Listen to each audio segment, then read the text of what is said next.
नमस्कार, स्वागत है आपका उज्जवल जी के चैनल पर और मैं हूं सीमा शर्मा। हम आरबीएससी की बुक्स कवर कर रहे हैं जिसमें से RBSC 6th class, 7th class, 8th class history हम कर चुके हैं। अगर वो वीडियो आप देखना चाहते हैं तो आप उज्जवल जी के पर विजिट करके देख सकते हैं। 9th क्लास हिस्ट्री का ये पार्ट फर्स्ट रहेगा जिसके अंतर्गत 118 प्रश्न उत्तर रहेंगे और इसके बाद एक पार्ट और बनेगा 9th क्लास हिस्ट्री का।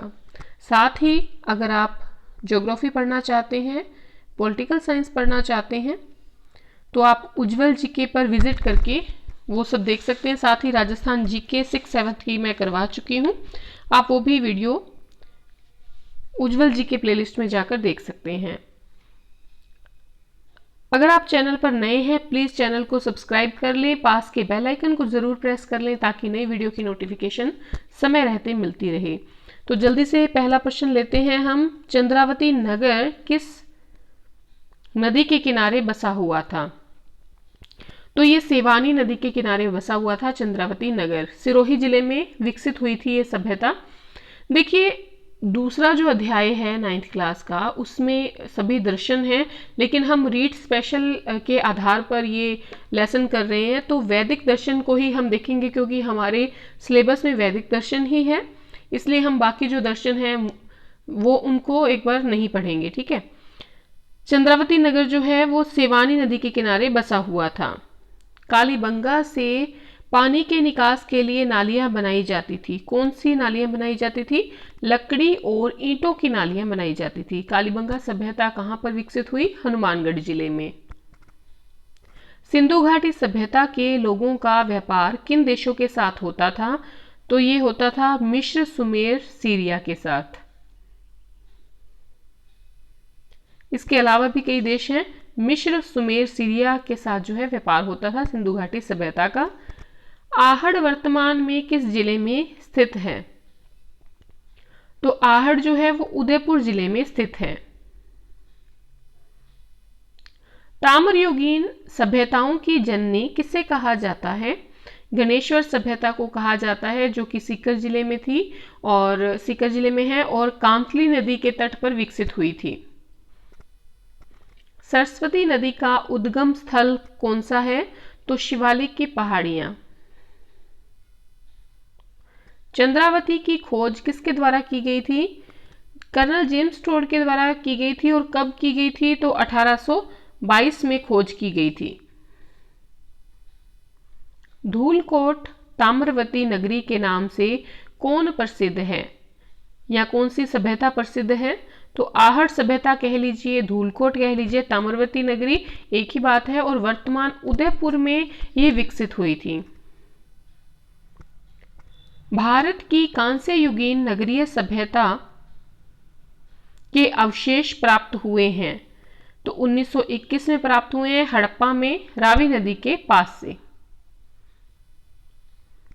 1500 ईसा पूर्व तक आते आते, ईसा पूर्व आएगा यहाँ पर, ठीक है, तक आते आते भारत की कौन सी सभ्यता विलुप्त हो चुकी थी? तो सिंधु घाटी सभ्यता 1500 ईसा पूर्व तक आते आते जो है विलुप्त हो चुकी थी। सिंधु घाटी सभ्यता थी तो नगरीय सभ्यता थी। कालीबंगा सभ्यता किस नदी के किनारे विकसित हुई थी? सरस्वती नदी जो है उसके किनारे विकसित हुई थी हनुमानगढ़ जिले में और इसी हनुमानगढ़ जिले में पीलीबंगा जो है सभ्यता वो भी विकसित हुई। सिंधु घाटी सभ्यता का चरम विकास 3250 ईसा पूर्व से कब तक माना जाता है? तो 2750 ईसा पूर्व तक माना जाता है चरम विकास। वैदिक सभ्यता थी तो ये ग्रामीण सभ्यता थी वैदिक सभ्यता। कालीबंगा के निवासियों की मृतक के प्रति श्रद्धा तथा धार्मिक भावनाओं को व्यक्त करने वाली कितनी समाधियां प्राप्त हुई हैं? 3 समाधियां प्राप्त हुई हैं। देखिए, मैंने इसके अंतर्गत चाहे आसान तथ्य हैं या मुश्किल तथ्य हैं उन सभी को लिया है। ठीक है, तो आपका एक भी फैक्ट जो है इससे बाहर नहीं जाएगा। और मान के चलिए पिछली बार जो आपके एग्जाम में हिस्ट्री से संबंधित प्रश्न आए हैं वो इन्हीं आरबीएससी की पुस्तकों से आए हैं, तो आप निश्चिंत रहिएगा, आपके प्रश्न इन्हीं पुस्तकों से ही लिए जाएंगे। तो आप ध्यानपूर्वक इस जो सीरीज है इसको बरकरार रखिएगा, लगातार पढ़ते रहिएगा। गोदी बंदरगाह के अवशेष प्राप्त हुए हैं, तो गोदी बंदरगाह के जो अवशेष प्राप्त हुए हैं लोथल से प्राप्त हुए हैं। लोथल कहाँ पर है? गुजरात में है। देखिए हड़प्पा मोहनजोदड़ो की बात करें तो वो पाकिस्तान में है, लोथल की बात करें तो वो गुजरात में है। चंद्रावती में किले के प्रवेश द्वार पर एक अभिलेख प्राप्त हुआ है, वो किस संवत का है? तो 1325 संवत का है। 3 विशाल भवनों के अवशेष कहां से प्राप्त हुए हैं? चंद्रावती से प्राप्त हुए हैं। चंद्रावती के क्षेत्र से किस काल के उपकरण व शैल चित्र प्राप्त हुए हैं? पाषाणकालीन शैल चित्र प्राप्त हुए हैं, और जो उपकरण प्राप्त हुए हैं वो भी पाषाणकालीन है। परमार शासकों की राजधानी थी चंद्रावती। रोपड़, बाड़ा, संघोल, ये तीनों जो स्थल हैं वो कहां पर हैं?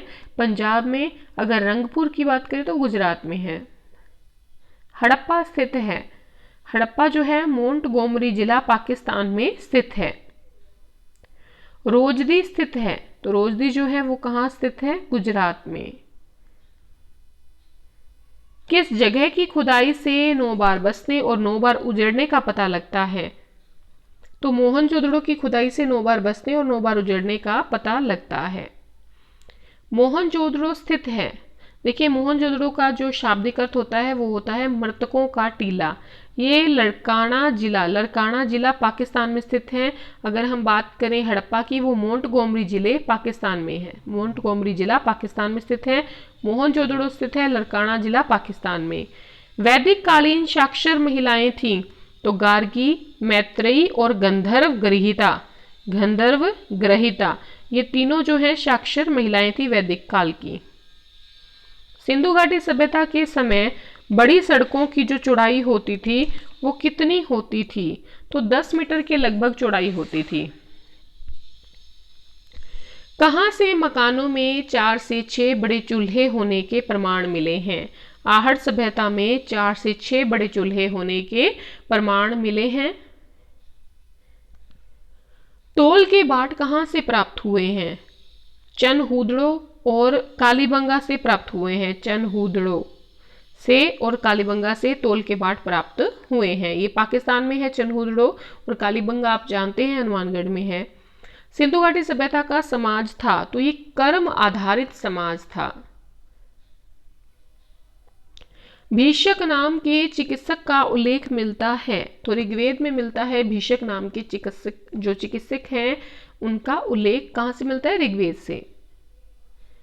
संहिता, वेद, ब्राह्मण, आरण्यक, उपनिषद हैं, तो ये जो सभी किसके भाग हैं? वैदिक साहित्य के भाग हैं। संहिता, वेद, ब्राह्मण, आरण्यक, उपनिषद।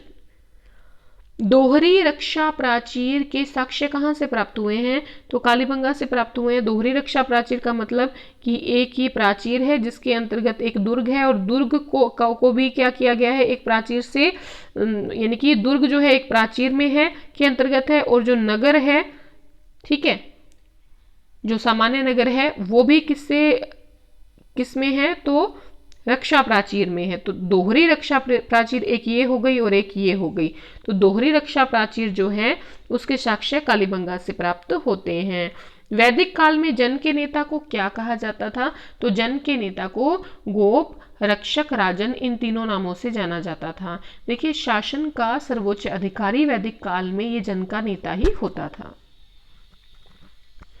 वैदिक साहित्य को समझने के लिए रचना की गई, तो वेदांगों की रचना की गई थी वैदिक साहित्य को समझने के लिए। देखिए 6 वेदांग है हमारे, हम पहले पढ़ चुके हैं। शिक्षा है, कल्प है, निरुक्त है, व्याकरण है, ठीक है, छंद है, ज्योतिष है। अगर इनका क्रम देखा जाए, सबसे पहले शिक्षा आएगा, फिर कल्प आएगा, फिर निरुक्त आएगा, उसके बाद छंद आएगा, फिर ज्योतिष और अंत में व्याकरण। तो ये इन सब की रचना किस लिए की गई थी? ताकि हम वेदों को समझ सके, क्योंकि उनकी जो भाषा है वो बहुत क्लिष्ट है। अगर आज की हम संस्कृत की बात करते हैं तो वो संस्कृत है लौकिक संस्कृत, जो कि आसानी से समझी जा सकती है, लेकिन वेदों की जो संस्कृत है वो क्लिष्ट है, मुश्किल है। उसको समझने के लिए वेदांगों की रचना की गई। सबसे प्राचीन वेद कौन सा है? ऋग्वेद सबसे प्राचीन वेद है। ऋग्वेद के किस मंडल में कहा गया है कि सत्य यानी कि ईश्वर जो है वो एक है? तो ये पहला जो मंडल है हमारा ऋग्वेद का, उसके अंतर्गत कहा गया कि सत्य या ईश्वर एक है। धर्म पुरुषार्थ का अर्थ क्या होता है? 4 हमारे पुरुषार्थ माने गए हैं। तो धर्म पुरुषार्थ जो है उसका अर्थ होता है कर्तव्य पालन और सदाचरण। कहाँ से सीप की एक टूटी हुई स्केल प्राप्त हुई है? तो ये मोहनजोदड़ो से प्राप्त हुई है एक टूटी हुई स्केल, ठीक है, या पटरी भी कह देते हैं कई बार हिंदी में इसको। मनुष्य के जीवन को आध्यात्मिक व भौतिक दृष्टि से उन्नत करने के लिए कितने पुरुषार्थों की व्यवस्था की गई? धर्म, अर्थ, काम, मोक्ष, 4 पुरुषार्थों की जो है व्यवस्था की गई है। वैदिक काल में किसकी पूजा की जाती थी? मित्र, अग्नि, वरुण, यमदेव की पूजा की जाती थी। अर्थ पुरुषार्थ का अर्थ क्या होता है? अर्थ पुरुषार्थ का अर्थ होता है जीवन में भौतिक समृद्धि प्राप्त करना। काम पुरुषार्थ का अर्थ क्या होता है? शारीरिक सुखों की प्राप्ति। मोक्ष पुरुषार्थ का अर्थ क्या होता है? जीवन का परम लक्ष्य। महात्मा बुद्ध का जन्म किस वंश में हुआ? तो ये 563 ईसा पूर्व में हुआ था, शाक्य वंश में। अगर हम इनके शरीर त्यागने की बात करें, महापरिनिर्वाण की बात करें, तो कुशीनगर में इन्होंने अपना शरीर त्यागा था, यानी कि अपना महापरिनिर्वाण किया था, और शाक्य वंश में इनका जन्म 563 ईसा पूर्व में हुआ था। यजुर्वेद व सामवेद में किस उद्देश्य को बताया गया है? तो कर्म कांड परक धर्म के उद्देश्य को यजुर्वेद और सामवेद में बताया गया है। गेय मंत्रों का संकलन किस में है? गाए जाने वाले मंत्रों का संकलन है सामवेद में। वसुधैव कटुकंबकम की बात किस दर्शन में की गई है? वैदिक दर्शन में की गई है।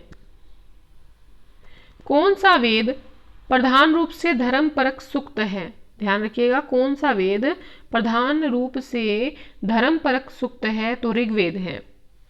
अभिचारक परक मंत्रों का संग्रह किसमें है? अभिचारक परक मंत्रों का संग्रह अथर्ववेद में है।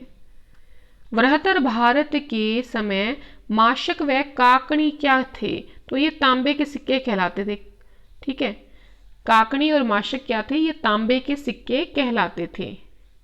प्रस्तर स्तंभ कहाँ स्थित है? जो समतल भूमि पर बिना गाढ़े खड़ा हुआ है, यानी कि एक प्लेन जो समतल भूमि है उस पर बिना गाढ़े हुए प्रस्तर स्तंभ खड़ा है। ये कहाँ पर है? ये वेल्लूर कर्नाटक में है। कुमार संभवम व रघुवंश महाकाव्य के लेखक कौन है? कालिदास हैं। प्राचीन समय में श्रेणी व गण किसे कहा जाता था? श्रेणी और गण जो है ये व्यावसायिक या व्यापारिक संगठनों को कहा जाता था। विश्व का पहला विश्वविद्यालय किसे कहा जाता है? तक्षशिला विश्वविद्यालय को। अब अगर बात करें तो ये पाकिस्तान में है। सोने का सिक्का कहलाता है या कहलाता था? निष्क जो है वो सोने का सिक्का कहलाता था। चित्ती प्रमेय का प्रतिपादक कौन सा गणितज्ञ था? ये आपके लिए नया प्रश्न होगा। चित्ती प्रमेय का प्रतिपादक बोधायन गणितज्ञ कहलाता था। विश्व की सबसे प्राचीन चिकित्सा प्रणाली कौन सी है? आयुर्वेद। विश्व का पहला सर्जन कौन है? सुश्रुत, और इन्होंने सुश्रुत संहिता लिखी है। कौन सा शहर कनिष्क के साम्राज्य का महत्वपूर्ण भाग था? तो कारा शहर जो था ये भी मध्य एशिया में पड़ता था, और ये किसके साम्राज्य का महत्वपूर्ण भाग था? कनिष्क के, कुषाण वंश के कनिष्क के साम्राज्य का महत्वपूर्ण भाग था। धर्ण क्या था? धर्ण एक प्रकार का चांदी का सिक्का होता था। पाई का यथार्थ मान किसने ज्ञात किया? तो पाई के यथार्थ मान को ज्ञात किया था आर्यभट्ट ने। रस चिकित्सा प्रणाली का आविष्कारक कौन था? नागार्जुन। खोतान, काराशहर, तुर्फान व कूचा ये कहां पर स्थित हैं? मध्य एशिया में। चीनी सम्राट मिंगती 65 ईस्वी में भारत से कौन से दो बौद्ध भिक्षुओं को चीन ले गया? धर्मरतन और मातंग को ले गया था। चीनी सम्राट मिंगती 65 ईस्वी में भारत से धर्मरतन और मातंग जो है बौद्ध भिक्षुओं को चीन ले गया था। लीलावती व सिद्धांत शिरोमणि नामक ग्रंथ के लेखक कौन है? तो इसके लेखक हैं भास्कराचार्य। लीलावती और सिद्धांत शिरोमणि नामक ग्रंथ के लेखक हैं भास्कराचार्य। कौन सा प्रदेश भारतीय संस्कृति के दृष्टिकोण से मध्य एशिया का एक प्रमुख केंद्र था? कूचा। तिब्बत के किस राजा ने भारत से वैवाहिक संबंध स्थापित किए? श्रोसांग नेम्पो।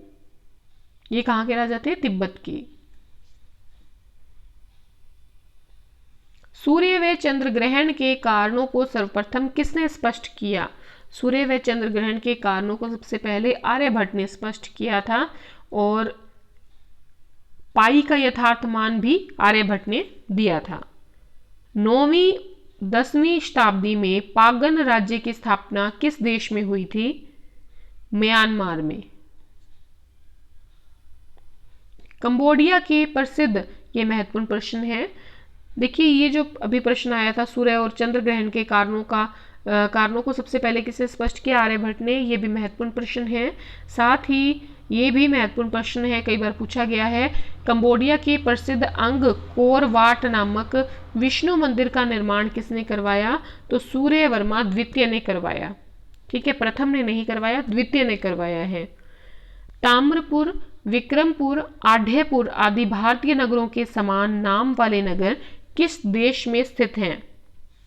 कंबोडिया में। हरिवर्मा, पांडुरंग भृगु, ये देखिए भृगु, हरिवर्मा, पांडुरंग भृगु, गंगराज व भद्रवर्मा कहाँ के प्रसिद्ध राजा थे? ये चंपा यानी कि वियतनाम, जिसका आज नाम है वियतनाम, तो चंपा के क्या थे? प्रसिद्ध राजा थे। ये भी याद रखिएगा, सभी नाम महत्वपूर्ण है।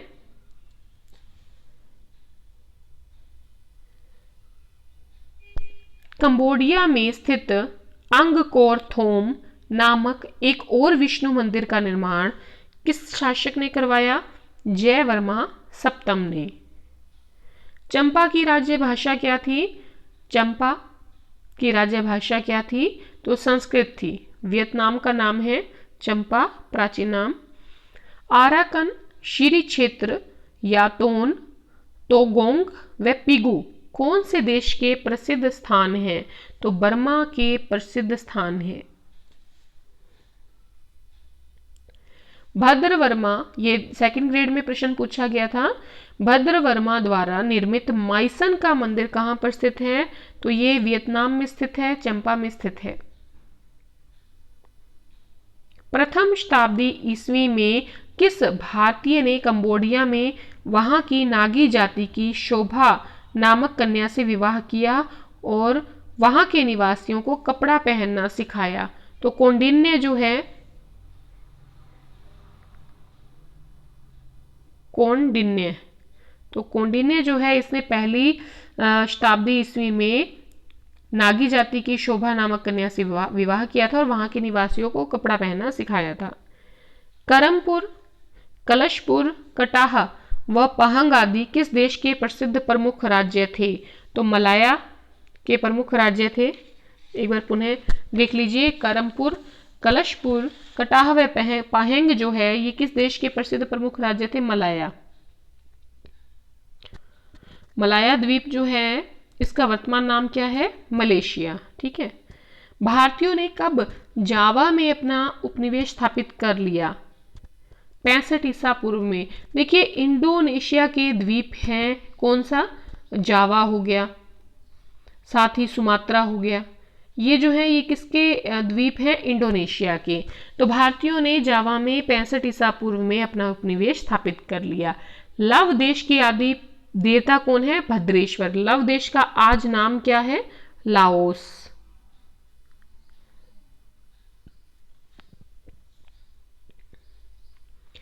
लव देश या लाओस का पहला राजा कौन था, श्रुतवर्मन। देखिए ये श्रेष्ठ वर्मन का पुत्र था। बृहत्तर भारत में बाहरी देशों के साथ व्यापार को जाने वाले व्यापारी वर्ग के मुखिया को क्या कहा जाता था, इंपॉर्टेंट है ये, सातवाह कहा जाता था। श्री विजय नाम का प्रसिद्ध नगर किसका भाग था, सुमात्रा का, जो कि इंडोनेशिया का द्वीप है। देखिए सुमात्रा का एक प्राचीन नाम और मिलता है, स्वर्ण द्वीप, स्वर्ण द्वीप। सांची का स्तूप वर्तमान में कहां पर है, मध्य प्रदेश में। शालिवाहन संवत का प्रचार कहां था, तो शालिवाहन संवत का प्रचार लव देश यानी कि लाओस में था। चोल साम्राज्य के राजा राजेंद्र प्रथम जो कि प्रतापी शासक थे, इन्होंने किस द्वीप समूह पर व्यापारिक नियंत्रण किया था, तो मलाया द्वीप यानी कि मलेशिया में। बहुत इंपॉर्टेंट प्रश्न है। प्राचीन काल में बनी मूर्तियों में उदयगिरी की प्रसिद्ध है वराह अवतार की मूर्ति।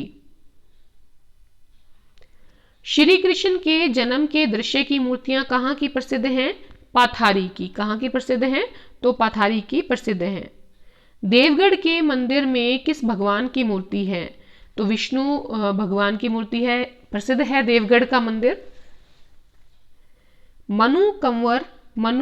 मन कुंवर तथा सारनाथ की पत्थर की मूर्तियां किस भगवान को समर्पित हैं, तो भगवान बुद्ध को। मरणासन राजकुमारी का चित्र कहां पर है, अजंता की गुफाओं में। यह भी इंपॉर्टेंट है। प्राचीन भारत की 3 प्रमुख भाषाएं जो प्रचलित थी, संस्कृत, प्राकृत और पाली। मेघदूत के लेखक कौन है, कालिदास। मुद्रा राक्षस के लेखक विशाख दत्त। अर्थशास्त्र के लेखक कौटिल्य। स्वपनवास दत्ता के लेखक भास। भारवी की प्रसिद्ध रचना किरातार्जुनीयम। नीति शतक, श्रृंगार शतक, वाक्यदीप के लेखक, ये गलत है, कालिदास नहीं आएगा, इसके हैं भृतहरि। ठीक है, नीति शतक, श्रृंगार शतक और वाक्यदीप के लेखक भृतहरि। दिव्य अवदान, मंजूश्री मूलकल्प, अवदान शतक किस धर्म से संबंधित हैं, बौद्ध धर्म से संबंधित हैं।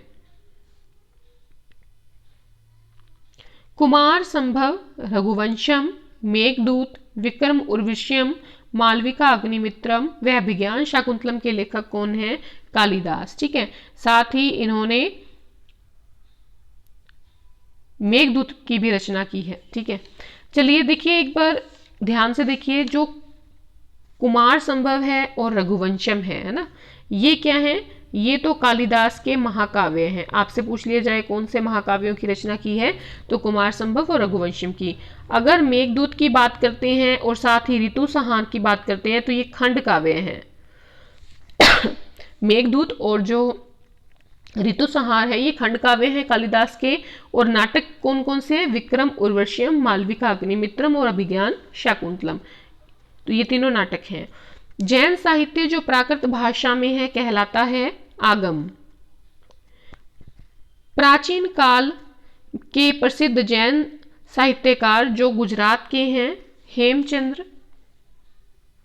शून्य के आविष्कारकर्ता आर्यभट्ट।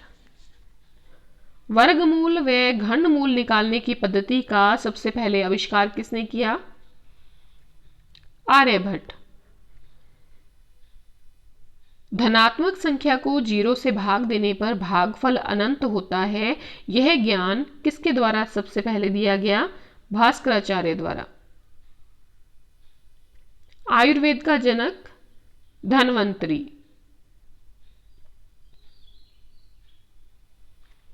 स्वामी विवेकानंद का जन्म कब हुआ? तो 12 जनवरी 1863 में, 1863 में सॉरी। स्वामी विवेकानंद की सबसे पहली जो भेंट हुई थी गुरु रामकृष्ण परमहंस जो उनके गुरु थे, उनसे पहली भेंट कब हुई, कहां पर हुई? तो 1881 में पहली बार भेंट दक्षिणेश्वर में हुई थी, जहां पर काली मां का मंदिर है, प्रसिद्ध मंदिर है। स्वामी विवेकानंद के द्वारा विश्व धर्म सम्मेलन शिकागो अमेरिका में अपना व्याख्यान कब दिया था? तो 11 सितंबर 1893 में दिया था। स्वामी विवेकानंद के द्वारा कोलकाता में बेलूर के पास रामकृष्ण मिशन की स्थापना कब की गई? 5 मई 1897 में की गई थी। आचार्य तुलसी का जन्म राजस्थान के नागौर जिले के किस स्थान पर हुआ था? लाडनू, नागौर में। आचार्य तुलसी ने 11 वर्ष की उम्र में तेरा पंथ के किस आचार्य से दीक्षा ग्रहण की? आचार्य कालूगणी से। आचार्य तुलसी ने अणुव्रत की नियमावली के अनुसार कितने नियमों की जानकारी दी? 75 जो नियम थे उनकी जानकारी दी। महर्षि परशुराम का बचपन का नाम क्या था? रामभद्र। महर्षि परशुराम के प्रमुख शिष्य कौन कौन से थे? आचार्य द्रोण, भीष्म पितामह, अंगराज कर्ण, तीनों ही महाभारत से संबंधित हैं। पुराणों के अनुसार संसार में 7 ऐसे महापुरुष हैं जो चिरंजीवी हैं, सभी दिव्य शक्तियों से संपन्न हैं, उनमें से एक है परशुराम। ठीक है,